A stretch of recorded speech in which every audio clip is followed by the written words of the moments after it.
एक दिन एक माँ अपनी 15 साल की बेटी को अपने साथ लेकर जाती है सत्संग में। लेकिन उस शाम को वह वापस घर लौटने के लिए मना कर देती है और कहती है कि वह कल आएगी। लेकिन दोस्तों, दूसरे दिन जब वह घर में लौटती है तो वह अकेली होती है, उसके साथ उसकी 15 साल की बेटी नहीं होती है। यानी कि और वह घर में आकर अपने पति को सूचना देती है कि उसकी जो बेटी है उसका रोड एक्सीडेंट में मौत हो गई है। और देखो, बाहर जो गाड़ी खड़ी है उस गाड़ी में उसकी बेटी की बॉडी मौजूद है। दोस्तों, अब जैसे उस पिता को यह पूरी जानकारी मिलती है, वो बड़ा ही हैरान होता है, दुखी होता है और जब अपनी बेटी की बॉडी को देखता है वह फूट फूट कर रोने लगता है।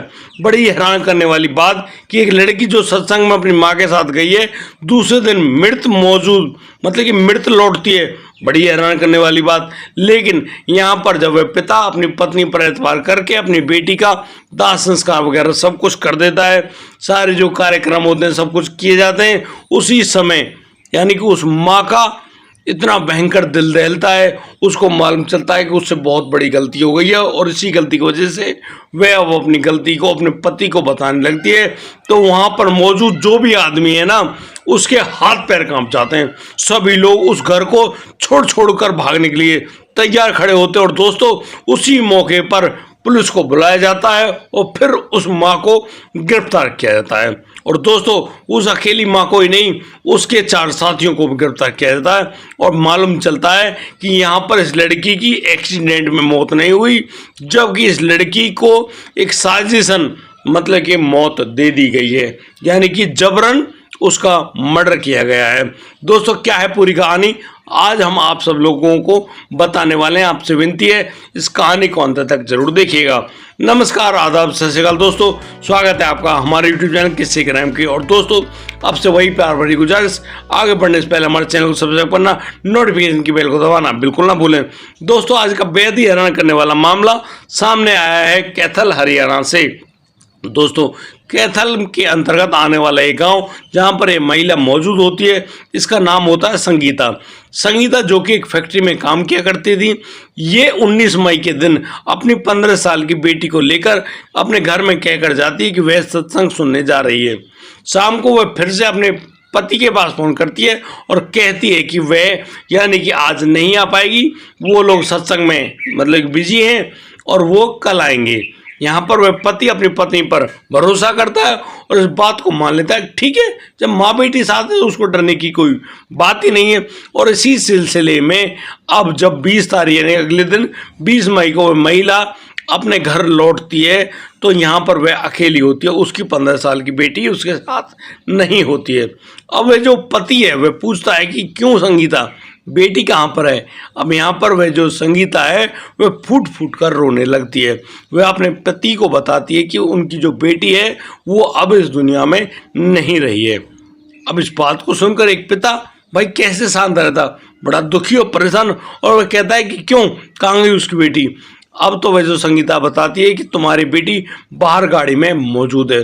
दरअसल उस घर के बाहर एक एम्बुलेंस खड़ी होती है और उस एम्बुलेंस के अंदर वो 15 साल की बेटी भी होती है।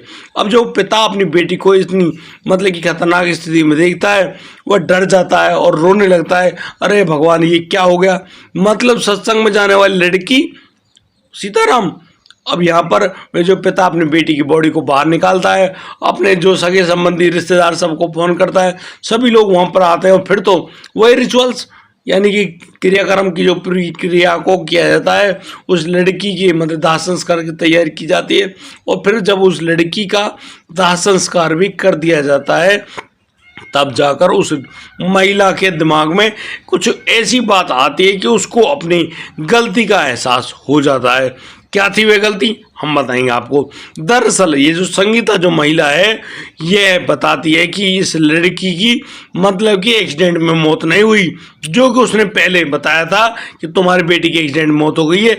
ऐसा कुछ भी नहीं है। दरअसल तुम्हारी बेटी की हत्या की गई है, और सिर्फ हत्या ही नहीं की गई है, इसके साथ रेप भी हुआ है। और भाई साहब, जैसे ये कहानी वहाँ के जितने भी जो लोग मौजूद हैं उनको मालूम चलता है, भैया दुखों का पहाड़ टूट पड़ता है। और इतना भयंकर कि लोग परेशान हो गए, भैया ये क्या कह रही है। मतलब एक माँ जो कि अपनी 15 साल की बेटी को, नाबालिग बेटी को अपने घर से सत्संग सुनाने के बहाने लेकर जाती है और फिर उसके साथ ऐसा काम करवाती है। मतलब कहानी खराब। वो पति मतलब क्या कह सके, वो बड़ा दुखी होता है, पुलिस के पास तुरंत फोन करता है, पुलिस को तुरंत मौके पर बुलाता है और अपनी पत्नी को पुलिस को सौंपते हुए कहता है कि इस डायन को पूछिए कि ये जो माँ है ये अपनी बेटी को कैसे खा गई। अब तो पुलिस उस महिला को गिरफ्तार करती है, उसको जब थाने लेकर जाती है तब जाकर उससे पूछताछ की जाती है, तब जाकर एक ऐसा राज मालूम चलता है जिसके बारे में शायद आप लोग भी जानकर दंग रह जाएं। दरअसल यहाँ पर वह संगीता बताती है कि वह पिछले 2 साल से एक कंपनी में काम किया करती है और इसी कंपनी में काम करने पर उसकी दोस्ती एक रेखा नाम की महिला से हो जाती है। रेखा जो कि उसके साथ काम किया करती है, उस रेखा की एक पुरुष मित्र होता है जिसका नाम लाडी बताया जा रहा है। लाडी जो कि वहीं कैथल का रहने वाला था। यहाँ पर उस रेखा की कहने की वजह से उस संगीता की दोस्ती हो जाती है उस लाडी से। और ये दोस्ती क्या भैया, ये तो हवस के आग है, बस दोनों एक दूसरे के साथ शारीरिक संबंध बना बैठते हैं। दोस्तों ये एक बार नहीं कितनी ही बार हुआ, जिसके बारे में शायद उस संगीता के पति को भी मालूम नहीं था। और इसी सिलसिले में वह जो लाड़ी है वह उस महिला को मान कि उसके साथ संबंध बनाते समय फोटो वगैरह खींच लेता है और इसी फोटो को दिखाकर वह उस महिला को ब्लैकमेल किया करता है। और हद तो तब हो गई जब उस लाड़ी ने उस संगीता से कहा कि वह अपनी 15 साल की बेटी को उसके पास लेकर आए। यहाँ पर संगीता साफ मना करती है कि नहीं ऐसा कुछ भी नहीं होगा, लेकिन वह लाड़ी कहता है कि देखो यदि तुमने उसकी बात नहीं मानी तो वह यानी कि उसके जो फोटोग्राफ्स वीडियो वगैरह हैं उनको मतलब वायरल कर देगा, दुनिया को दिखा देगा कि देखो तुम क्या करतूत करती हो, तुम्हारे पति को बता देगा। अब इसी मामले में वह जो महिला है वह डर जाती है और इसी डर के कारण वह 19 मई को अपनी बेटी को अपने साथ घर में झूठ बोलकर सत्संग ले जाने के बहाने मतलब कि बाहर लेकर आती है और सीधी पहुंच जाती है उस लाड़ी के पास। और दोस्तों फिर यहाँ पर होना क्या था, वही घिनौना कार्य जिसके बारे में शायद किसी ने सोचा भी नहीं था। दोस्तों यहाँ पर वह लाड़ी एक पुड़िया मतलब उस लड़की को खिलाता है, लड़की थोड़ी सी बेहोश हो जाती है, वह एक अलग कमरे में चली जाती है और उसके बाद वह जो आदमी लाड़ी है वह दूसरे कमरे में संगीता के साथ वही गलत कार्य करता है। उसके बाद वह फिर दोबारा उस कमरे में जाता है जहाँ पर वह 15 साल की बेटी होती है और फिर उसके साथ वही घिनौना कार्य करता है। जब वह लड़की बहुत बुरी तरह से चीखती है, चिल्लाती है, तब जाकर वह जो महिला है वह अपनी जो महिला मित्र यानी रेखा के साथ उस कमरे का दरवाज़ा पीटती है, उस कमरे से उसको अपनी बच्ची को बचाने की कोशिश करती है, लेकिन तब तक उसकी बच्ची की हालत बहुत ज़्यादा खराब हो चुकी होती है, बहुत सारा रक्तस्राव होता है और इसी वजह से जब उस लड़की की हालत मतलब कि और भी ज़्यादा बिगड़ने लगती है तब वहाँ पर एक मतलब उस लड़की को ज़्यादा दर्द ना हो उसको एक और पुड़िया खिलाई जाती है और इस पुड़िया को खिलाने वाली वह माँ होती है। यहाँ पर उस लड़की को मतलब कि होश नहीं आता, उसके मुंह से झाग वगैरह निकलने लगते हैं। अब तो लाड़ी का जो बड़ा भाई है और रेखा फ़ोन करके डॉक्टर को बुलाते हैं और उनके डॉक्टर के बुलाने पर उस लड़की को जब इंजेक्शन वगैरह दिए जाते हैं तो यहाँ पर उस लड़की की मौत हो जाती है। अब तो वह जो लड़की यहाँ पर रही नहीं, अब वो सब लोग फंसेंगे। अब इसी सिलसिले में जो वह लड़की महिला है वह जो लाड़ी है वह जो रेखा है, रेखा और जो लाड़ी का बड़ा भाई है वो सब लोग एक प्लानिंग करते हैं और इसी प्लानिंग के तहत वो बताते हैं संगीता को कि वह अपने घर में इस बात के बारे में बताए कि उस लड़की का एक्सीडेंट हो गया और उसी एक्सीडेंट की वजह से उस लड़की की दर्दनाक मौत हो गई है। और दोस्तों यही काम करती है संगीता, मतलब कि एक झूठ को छुपाने के लिए कितना बड़ा कांड कर दिया और फिर मतलब कि अपने घर लेकर जाते उस लड़की को अपने पति को बता दिए कि ऐसा ऐसे एक ट्रक ड्राइवर था, ऐसे एक्सीडेंट हुआ, उसने उस लड़की मतलब कि ट्रक ड्राइवर के खिलाफ FIR भी करवा दी, पूरा सीन बना दिया। लेकिन क्या ये बात सही हुई? नहीं। लेकिन जब ये हम पर पूरे रिचुअल्स हुए, जब उस लड़की का दाह संस्कार कर दिया गया तब जाकर उस महिला का हृदय जागा, उसको लगा कि तू एक महिला ही नहीं एक माँ भी है।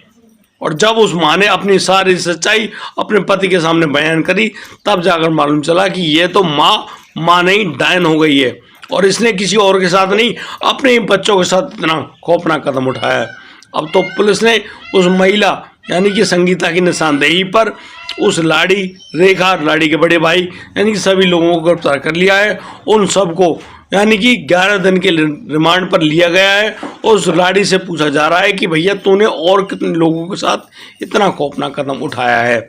दोस्तों, आज की कहानी में सिर्फ इतना ही, लेकिन इस पूरे घटनाक्रम को सुनाने को उद्देश्य किसी को परेशान करना नहीं है, किसी का दिल दुखाना नहीं है, लेकिन जिस प्रकार से ये घटनाक्रम सामने आते हैं उनसे तो ये लगता है कि भैया आज के इन संबंधों पर लोग इतने भयानक कदम को उठाने लगे हैं, किसी पर यकीन करना मतलब कि पॉसिबल ही नहीं हो रहा। यानी कि एक पति अपनी पत्नी पर यकीन नहीं कर रहा, एक प्रेमी अपनी प्रेमिका पर यकीन नहीं कर रहा, एक प्रेमिका अपने प्रेमी पर यकीन नहीं कर रही, मतलब कि अपने बच्चों के साथ भी धोखाधड़ी। भाई इन लोगों के बारे में आप क्या कहना चाहते हैं? आप लोग कमेंट करके ज़रूर बताइएगा, और बताइएगा उस माँ के बारे में कि आखिरकार उसको क्या सज़ा मिलनी चाहिए जिसने इतना खौफनाक कदम उठाया है। दोस्तों, आज के लिए सिर्फ इतना ही। अब दीजिए मुझे इजाज़त, मिलता हूँ कल, लाता हूँ एक कोरोना का मामला। तब तक के लिए आप बढ़िया रहें, बेहतरीन रहें, अपना और अपने परिवार का बखूबी ख्याल रखते रहें। जय हिंद, जय भारत।